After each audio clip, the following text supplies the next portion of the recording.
on agriculture second, and overall about 100 million in non-agriculture increase. There was also talk about male-female, because there is some structural transformation among males, because agriculture share declined from 43 to 36, whereas females it increased from 56 to 65. So more agriculture is becoming more feminized in that sense, and manufacturing almost the 11.4 and 11.5. But services, the male, there's significant increase from 26.9 to 34.9, whereas females is a little decline, because agriculture there is a significant increase among females. Coming to productivity, because if we see labor productivity across sectors, agriculture, 80,000 rupees, the productivity in 23-24, whereas manufacturing is 5 times to the agriculture productivity and 6 times to the agriculture as the services. So one of the dilemmas is, one of the problems is with low productivity in agriculture. How do we increase their productivity and also to shift them to manufacturing? So role of agriculture in development, even Adam Smith, we're completing 250 years this year, 1776, his book. He also stressed the agriculture. More recently, Johnston, Miller, and Indian economists, many of them also mentioned about the agriculture-led growth. For example, waste goods model by Vakil and Brahmananda, he talked about alternative to Mahalanobis model. When Ken Ross talked about the importance of agriculture growth for industry. So several people talked about the industrial stagnation that time. So it takes some time to shift the population from agriculture. So agriculture productivity is low, and it has labor productivity. It has to be increased to raise the incomes of the population, dependent on, because 46% you can't shift them immediately. So there is a need to increase the productivity, and which can also provide demand for non-agriculture. So higher inequalities led to demand for certain goods, but agriculture and rural-led growth is important for enhancing broad-based demand. So because the expenditure elasticities for goods and services are higher for bottom 60% in rural areas compared to the richer classes in urban areas. So when income increases, richest classes tend to save, but the rural bottom spend more. So in India, around 90% are informal workers, majority of them agriculture. So the demand from farmer sector is not broad-based. So unless we improve the incomes of the agriculture and informal sector, we cannot achieve the higher demand. Diversification, because the consumption patterns are changing from cereals to pulses, oil seeds, fruits. So the production also has to be in tune with the consumption patterns. It is undergoing some shifts, but rate of return in rice and wheat is higher compared to millets, pulses, oil seeds. For example, the gross return over A2 cost plus farm labor for rice is about 30,000, where jowar it is 9,000, basra 8,600. Only crop competes is the maize, which has about 31,000 rate of return. Similarly, pulses and oil seeds have lower returns. So how to increase the rate of return for these crops is important. On the other hand, for growth rates are high for livestock and fisheries. Apart from prices, non-price factors are also important. On non-price factors, of course, technology. India's crop yields are still lower than many other countries. So we need gene editing, if not GM, for some of the technology things.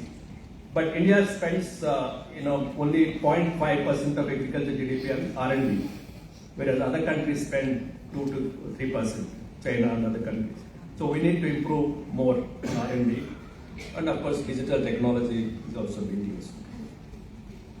So farmers, have to depend both on agriculture and rural non-farm sector. If you see the incomes of agriculture households, 45% of income comes from cultivation and livestock, but the rest comes from wages, salaries, and non-farm business. In fact, NABARD survey showed that income from agriculture for rural households is only 27%. So income from other enterprises in rural areas, so therefore farmers and rural households have to depend on both agriculture and non-agriculture for their livelihoods. Among other factors, three are important, because only increasing production is not the solution. We need to have post-harvest and marketing. So we have to go beyond farming and develop a value chain comprising all this logistics, processing and retailing to improve the quality of employment. Second, food and agro-processing is important for higher incomes and employment. Third is, of course, small farmers, because 86% of the Indian farmers are small. So they need help in input and output marketing, and we require FPOs and cooperatives and others and self-help groups for the more collective action to help the small farmers. Of course, role of women is increasing. They're also working in processing, marketing, and agri services. Having said the importance of agriculture, for creating quality of employment, of course, manufacturing sector-led growth is crucial. There are global challenges in manufacturing.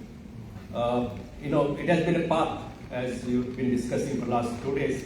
The China, East Asia, and all followed this export-led growth, which may not be possible now. But the external context is also, changing. Geopolitical protectionism. Trump announcements every day. The stalled multilateral trade negotiations. So this leads to geo-economic fragmentation, restricted technology flows, barriers to labor mobility, and uncertainty on global public goods. So this is the global uncertainty now. And also, of course, the industrial revolution, AI is automating and disrupting industrial processes. We all discussed manufacturing is becoming capital intensive and skill intensive, and several countries, advanced countries, also want to start this industrial policy, because now globally industrial policy has emerged as a central tool for economic strategy. So a recent paper by Danny Roderick and others, the number of industrial policy interventions globally have shot up from 56 to 1500 in 2022, in the last 10 years. So the industrial policy has become an important one.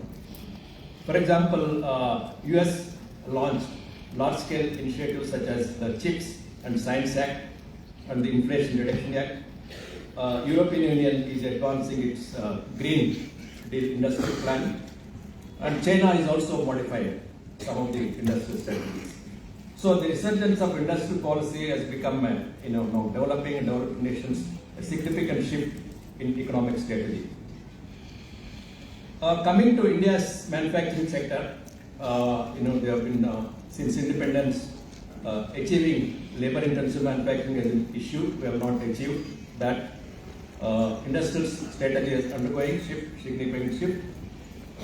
In the more last decade or so, industry policy more targeted, like Make in India, PLI schemes, to enhance the competitiveness and integrating India into global value chains.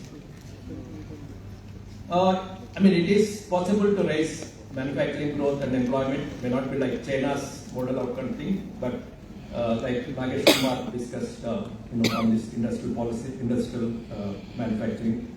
Both manufacturing, because there is a debate whether you need manufacturing or services, but I feel that both are complementary.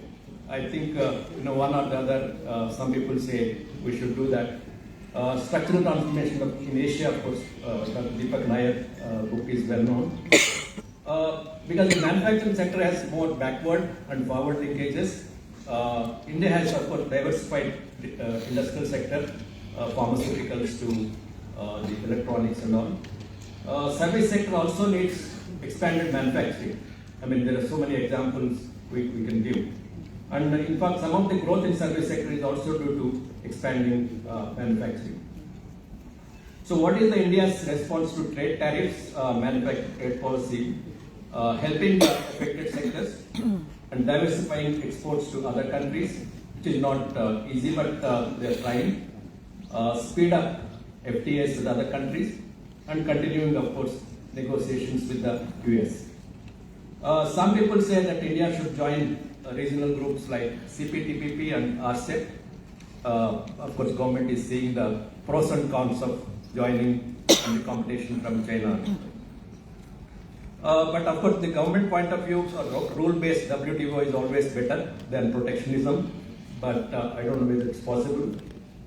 In services, India's export share has increased from 3% to 4.3%, but in goods, it is still less than 10%, 2%.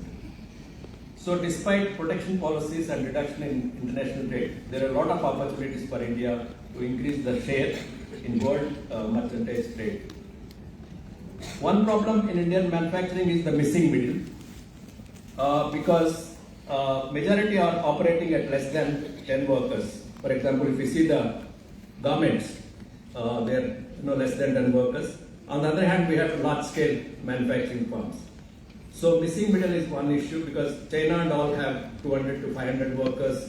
So that probably we need to expand. Also, government is now doing the ease of doing business because to start an industry, it takes time. So all this government now appointed 2 committees with the cabinet secretary, former one and present one. They are also looking at the state level deregulation. With ease of doing business and other reforms, private sector investment is likely to increase. Of course, the critical role of MSMEs in raising economic growth, employment generation, exports is important. We know the problems in MSMEs. Apart from the other, technology, credit and all, there are also regulatory problems in MSME. So the committee is also looking at this issue of MSME also. Also strategic policies and manufacturing, because every country is doing this thing. So government wants to have indigenous some of the critical sectors like semiconductors, chips, critical minerals. So it doesn't mean we're going back to previous import substitution. The Atmanirbharta means focus on improve competitiveness, make for the world. And there are many opportunities for traditional manufacturing as well as global value chains. And with, of course, skill improvement, even high-tech industries can create employment. Again, like agriculture, we also, in the industry, it is the R&D percentage is low. This has to be increased. In fact, if you see the rare earth production, for example, China, 270,000 tons, whereas India 2,900 tons. So this how they're they're having a monopoly kind of thing in China. Briefly on services before I conclude, India's development experience shows it quickly transformed from agriculture to services. It is the largest component of Indian economy. Services share, as I mentioned earlier, and these are the numbers on millions. But there is a duality in services because high-skill sectors offer regular jobs, but low-skill subsectors, mostly informal workers, remain dominated by self-employment. If you see services sector, trade, hotels and restaurants, GDP and employment are more or less similar. But if you see the financing real estate, the red numbers, GDP share is 24%, but they contribute only 2% in employment. So that's where disconnection between the GDP and the employment, because all others GDP and employment are more or less similar. Recently, employment elasticities in the post-COVID there is significant increase. For example, 21-22 to 23-24, some numbers, ETR said there is some increase in the number of employment elasticities.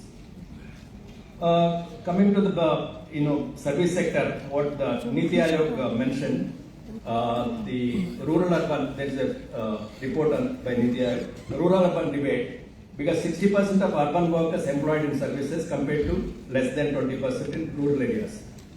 And women, only 10% of rural women services compared to 60% of urban women services. And informal work also very pervasive across subsectors, with 87% lacking social security. So the report outlines a 4-pillar roadmap. One is social protection for self-employed, gig and MSME workers, enabling women and youth to access high-growth services, and technology-led skilling, and of course balanced regional growth. NCIR, somebody presented last time, shows that impact of increased formal vocational training between 24 and 23. So labor-intensive manufacturing services, jobs can be created with better formally trained workers. Similarly, if you want to have economic survey which says 8 million workers per annum, we need 20% share of formally trained. Lastly, in a large country, looking at state-wise data is important.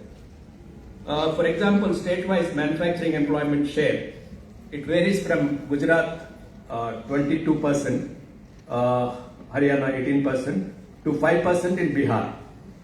So there is a lot of significant variations in the share of employment in manufacturing. You can see the all India average is 11%. Some are quite high. Similarly, services. Kerala has the highest share in services, 48.5. Haryana, Punjab, but again MP, Chhattisgarh and all less than 19% there. So there is a structural transformation happened in some states. For example, the share of agriculture in the structural transformation, Kerala, it is only 27%. Kerala, Punjab, 27%, Tamil Nadu. So some structural transformation happened in some of the states, whereas MP, Chhattisgarh, share of agriculture is 64%, 62%. Coming to concluding observations, still 46% of employment is in agriculture. The performance of this sector is very crucial because the inclusive growth, agriculture is very important. It has both intrinsic value because need for higher income for farmers and others in rural areas, and also instrumental value, the demand and linkages with non-agriculture. So changing the narrative to diversification is important, also helps small farmers, women, youth. So apart from increasing production, I mentioned 3 factors, investing in value chains, agro-processing, and institutions like FPOs and cooperatives. But however, having said the importance of agriculture, we must push for labor-intensive manufacturing to some extent, although it is becoming capital and skill-intensive. And key issues are enhancing its productivity and competitiveness, and also including MSME. As I mentioned, both services and manufacturing are complementary. Employment quality, of course, service have to be improved. So we have to focus on 2 long-term structural problems. One is how to shift these workers from agriculture. Another long-term problem is dichotomy in education and health. We have a world-class universities and other IITs and all, but also learning problems at school level, those things, this dichotomy, one has to, both in health and education. Role of states in a large country are important. There are large interregional variations in development.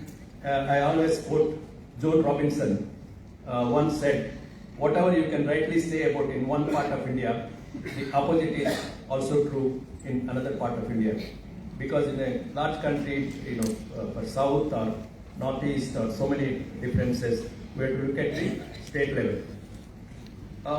So as I mentioned, the share of employment differs, manufacturing and similarly in services. There are some structural things already happened in some of the states. My last slide. Many studies have shown that improving state capacity and governance is important. Similarly, decentralization of resources to panchayats and municipal councils also needed, because states think decentralization is up to them only. So, in fact, a study shows in other countries like China, decentralization is 51% and 27% in US and Brazil, but in India it is only 3%. So we need more decentralization if we want to have some of these structural transformation also. So to conclude, agriculture, it's not just shifting the workers, but we need to improve the productivity of agriculture and informal workers. But wherever it is possible, we can shift the population. In fact, as someone said, the solution for agriculture lies in non-agriculture. Thank you very much.